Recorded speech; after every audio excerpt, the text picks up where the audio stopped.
What is going on, Haunt Nation? And we are still tealess. We're unteed.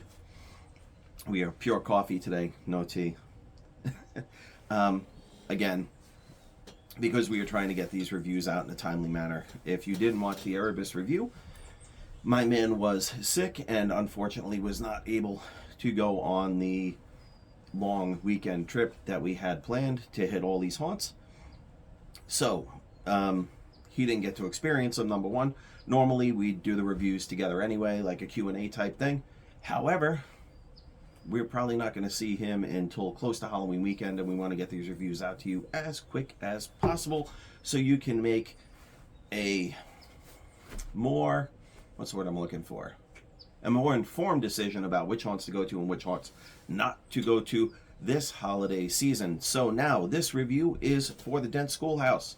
Dent Schoolhouse 2022 season. Dent is in Cincinnati, Ohio. Really need to get my shit together before I do the next review. No, actually the next ones I can do. I got them in my head. All right, anyway. So Dent is in Cincinnati, Ohio. Pricing is, I believe it was in the $30 range. It wasn't overly expensive, which is another great thing. We like inexpensive haunts. We'd rather not pay extra. They do have in-person ticket buying. They do tickets online. I bought my tickets online. There is a VIP that you can pay extra for, which will get you to the front of the line.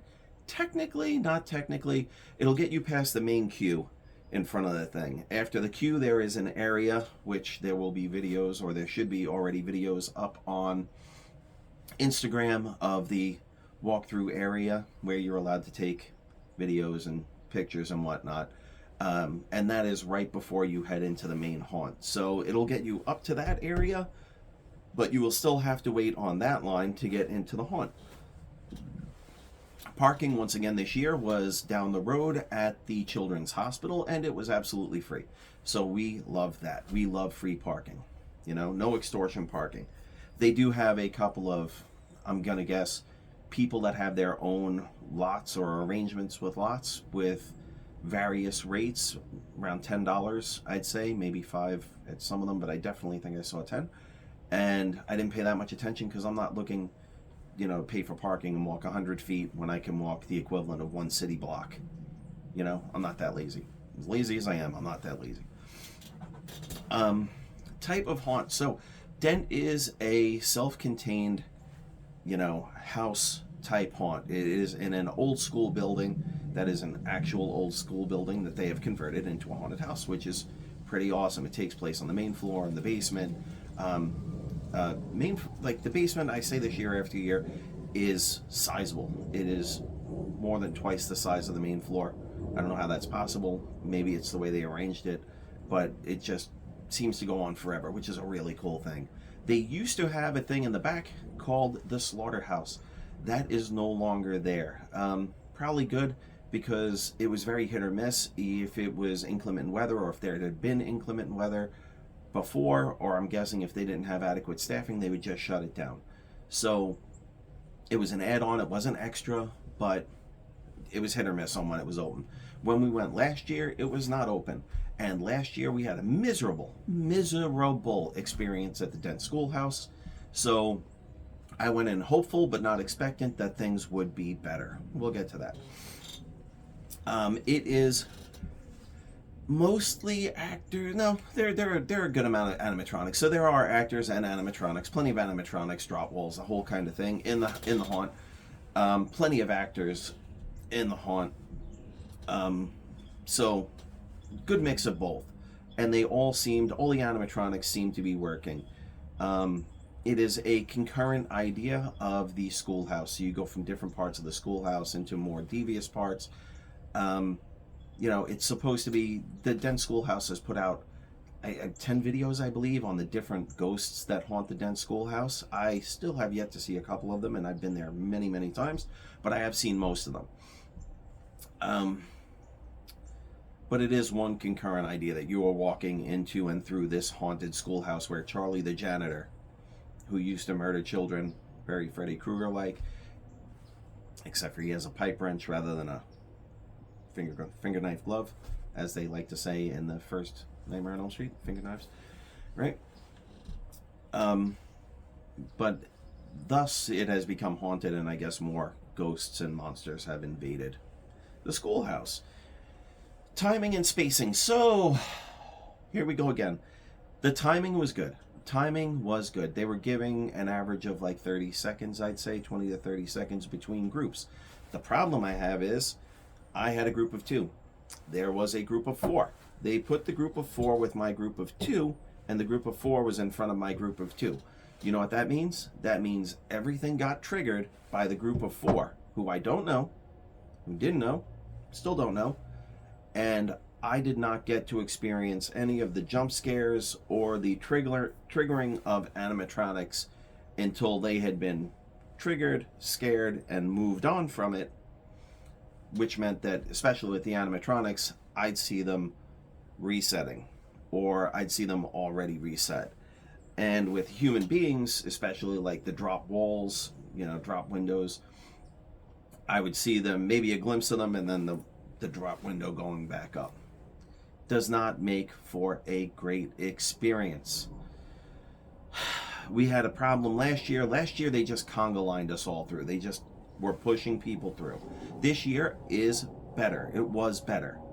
But they put a group of 2 at the back of a group of 4. I would tell you, based on my experience at many, many, many haunts per season, over many, many, many fucking years, for those of you who want to ask how I'm a fucking expert, fuck you, I will tell you that there should be a group of 4 max. If you want to put 2 2s together, that's fine. If you want to put a 4 in, that's fine. You shouldn't be doing 6. This is to the people at Run Dent. You shouldn't be doing 6. 6 is too much. I missed a lot of stuff. My group missed a lot of stuff.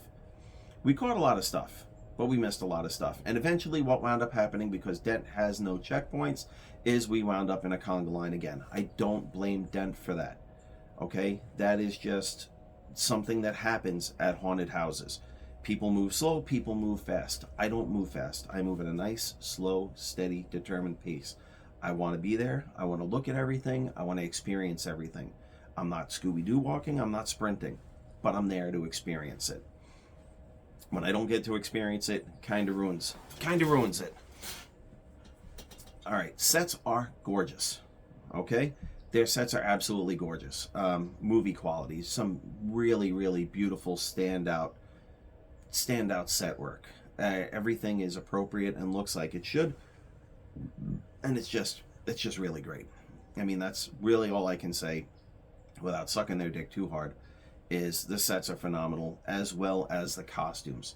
Costuming, especially the outside, they're all really good costumes, appropriate silicone masks. I think some of the masks probably need a little bit of an update, maybe a little more prosthetic or better fit to the actors, because you could see that they were silicone masks, and a lot of them are getting really close to you, and they're allowing you to take pictures and video, and the illusion's kind of broken when they get that close. But downstairs inside a haunt, you'd never know. You'd never know. I believe there might have just been some rubber masks downstairs in the haunt, but they were used in appropriately dark areas where you really can't tell. And that's what it's all about at the end of the day. You really can't tell. Let's see. The actors were all into it at the Dent Schoolhouse.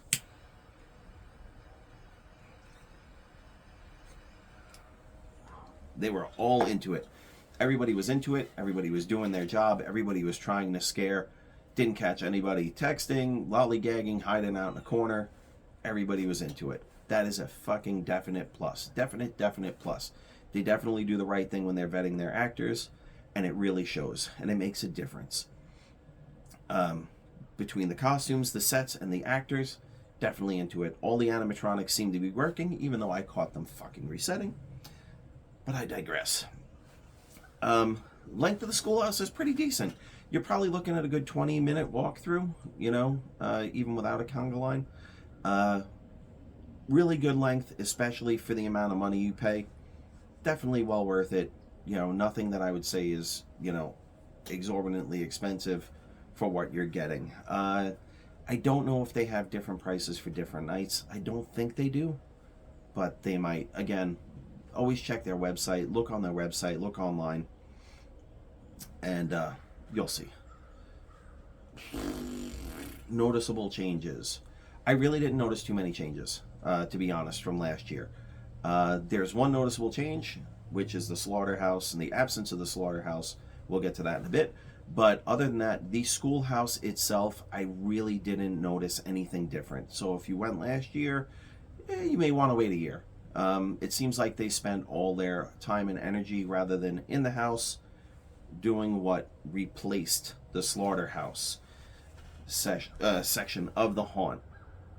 Now, we're going to get to add-on activities and all that and merchandise and all that. Now, when the haunt is over, they had a new area in the back, which was completely different for them. I forgot what the hell they called it, but it was like kind of like some of the areas that they have in some of these other haunts where you walk in and there's just a bunch of stuff. So let me be better at explaining this because I'm doing a shit job right now. They did have food as far as merchandise goes. They did have some food, but I think it was just snack type stuff like donuts and that kind of thing. Really wasn't into it. Merchandise, they had t-shirts, they have pins. I think they might have had some hats, but there was nothing that really caught my eye this year, so I did not buy any of it. Took a quick look. They have tons of photo ops in this area. So this area is where the slaughterhouse used to be. It is a walled-in area that like I said, you go to after your haunt, and they had tons of photo op stuff, different animatronic monsters, and just some that weren't animated at all, but that you could stand in front of and take selfies and pictures of. They will all be up on the website. They also had some interactive things, like they had an interactive electric chair. They have escape rooms. They actually had 4 or 5 escape rooms. Again, if you look at the Instagram, you will see, quick video of just looking at the different escape rooms. They had Charlie's Basement. They had I think Bonzo. I don't remember what their clown was called, but the clown had a room. There were about 5 of them. They are short. They are, I believe they were $5 a person. I believe they were $5 a person, and they are all 3-minute escape rooms except for one, which is a 5-minute escape room. So they're inexpensive, but they're really short, and 3 minutes goes really quick.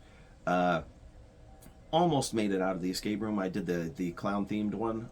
The girl that was conducting the escape room said we almost completed it, but alas we didn't. But 3 minutes goes by fast. A lot faster than you're going to think. I have done a really short escape room before and beaten it. This one I didn't. I admit my defeats. They also had a pumpkin carved section where it was like almost like a trailer that you walked in with all sorts of carved pumpkins. Again, you will see that video on Instagram, as well as some pictures of the more famous movie monsters that I took. And they also had another trailer type thing that had a history of haunts around the Ohio area, which was kind of cool to see. Different clippings and posters and whatnot. That I didn't take any video of. I didn't think anybody'd really want to see it. That's something you kind of go and look at yourself if you want. And that's pretty much it. So that's the new edition, which is kind of cool. Doesn't really add anything to the haunt, but that's, I think, where they spent their time and money. Bathrooms, again, are just porta potties. They had a couple on the outside near where you could buy tickets. They had a couple down in that last area, that carnival type area. What did I like? Man, I love the sets there. I love the costumes. I love the characters. They're all original characters. They're really well done, and the actors are really into it. What didn't I like? The grouping. The spacing was fine. The timing was fine. Again, I'm not going to get down on a haunt for a conga line that happens for people in there. There are ways to do it. You can choke point. Okay, there are ways to do it. However, without doing choke points, which I get it, if you don't, you're going to end up with a conga line. I will never blame a haunt for that. that is a people issue. But 6 in a group, way too much. 4 in a group, ideal. It'd be better if you put people in a group of 2, if they're in a group of 2 by themselves. But I understand, you got to get people through, Going back to that, everybody, oh, you got to get people through, you got to get people through. I remember being in New Jersey, if you went in with a group, they wouldn't let in a group of more than 4, and they split you up anyway. Boyfriend goes this way, girlfriend goes that way. See you later.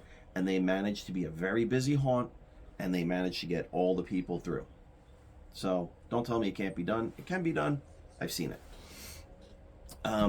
One thing I'd change, I would just, redo some of the stuff in the haunt and fix that spacing issue, So despite all of the shit that I bitched about it, I think this year, based on, the experience I had, the costuming, the added on area, which is kind of cool, but, not really part of a haunt. It's just a way for you to spend more money. I believe they had axe throwing also, which seems to be par for the course for everybody now. But anyway, based on that, and this year, I'm going to give Dent Schoolhouse an 8 out of 10. I'm torn between a 7.5 and an 8, but I don't think they deserve a 7.5 because I do think that their experience was better than other places I've given a 7.5. So there you have it, and we'll be on to the next review in a little bit.